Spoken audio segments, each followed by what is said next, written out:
प्रदेश भाजपा अध्यक्ष अरुण साव कहेन कि कांग्रेसला सीधे ऊपर आदेश जारी करे के कोनो नहीं अधिकार। टीएस सिंहदेओला उप मुख्यमंत्री बनाए पर भाजपा के प्रदेश अध्यक्ष अरुण साव के कहना है कि जो आदेश कांग्रेस पार्टी डहाले निकालेगी है वैसे आदेश जारी करे के कांग्रेस पार्टी अधिकार नहीं है। खबर की उप मुख्यमंत्री या मुख्यमंत्री बनाए के अधिकार राज्यपाल के होते। दूसरे कोती टीएस सिंहदेओला 2.5 साल पर मुख्यमंत्री बनाए के वादा करेगी रही से फिर आखिरी 4 महीना में उप मुख्यमंत्री बना के केवल उनला संतुष्ट करे के ही एक असफल कोशिश करे जाते। पहली बात तो ये है कि ये जो आदेश निकला है कांग्रेस पार्टी ने निकाला है।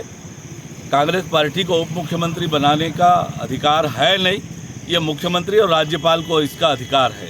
दूसरी बात ये मुझे लगता है कि जिस टीएस सिंहदेव जी से कांग्रेस पार्टी ने वायदा किया था 2.5 साल के लिए मुख्यमंत्री बनाने का, आखिरी 4 महीने में चली के बेला में उनको उप मुख्यमंत्री बनाकर कांग्रेस पार्टी ने उनके साथ अन्याय अत्याचार किया है। ये मुझे लगता है कि टीएस सिंहदेव जी का ये अपमान है।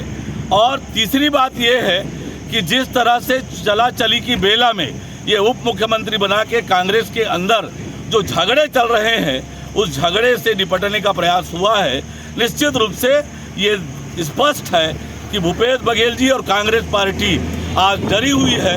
जिस प्रकार से छत्तीसगढ़ की जनता में कांग्रेस के लिए आक्रोश है, जिस प्रकार से कांग्रेस ने छत्तीसगढ़ को भ्रष्टाचार का गढ़ बना दिया है, नशे का गढ़ बना दिया है, जिस प्रकार से शराब घोटाला, कोयला घोटाला उजागर हुआ है, विकास के सारे काम ठप हुए हैं और जनता में जो आक्रोश है वो उससे कांग्रेस पार्टी और भूपेश बघेल घबराए हुए हैं और इसलिए इस प्रकार का निर्णय लेना पड़ा। अरुण साव के कहने से कि कांग्रेस अपन चुनाव की पहली तैयारी में जौन भी गड़बड़ी है ओला दूर करे भी ये कदम उठाए है, लेकिन जनता ये प्रयास ला बहुत अच्छा तरह से समझा थे।